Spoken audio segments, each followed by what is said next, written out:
screen's full of things flying everywhere and you see every fighting game and comic book character worth knowing, then there's only one game that could possibly be playing.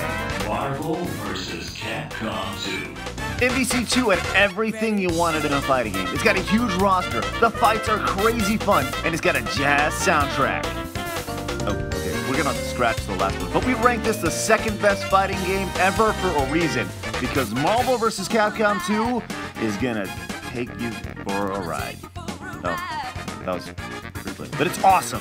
Growing up, I can remember the arguments of who would kick whose ass. Ryu vs. Wolverine, Anarchist vs. Juggernaut, Sentinel vs. Servbot. With MVC2, we finally had our answers. Anything was possible since Marvel brought its heavy hitters and Capcom brought, well, pretty much everybody but the kitchen sink. Alright, show of hands, who knows where Sansan's from? Exactly. Capcom dug deep for its fighters. Oh, and Servbot, yeah, greater than Sentinel. As if you had to ask, come on.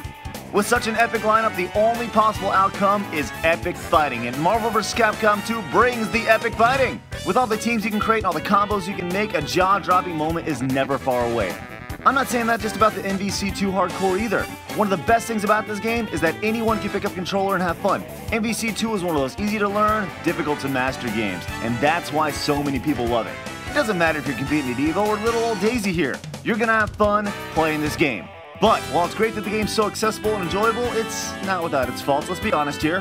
My biggest problem with the game is that without a doubt, all those cheap characters and those freaking chip whores, I hate you! They're the ones with the projectiles for punches like Cable or the infinite jugglers like Magneto. In the wrong hands, they're a pain in the ass. And when they're on the same team, God help the person who picks their team because I'm gonna kick the loving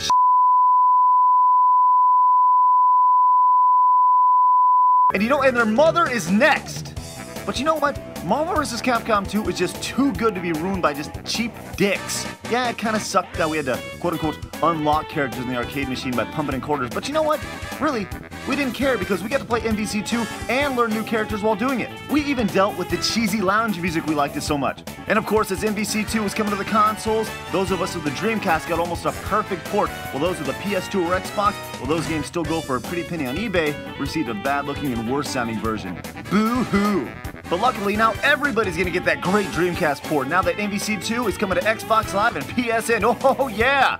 That means a whole new generation can fear my lethal team of Cable, Tron Bonne, and Mingo.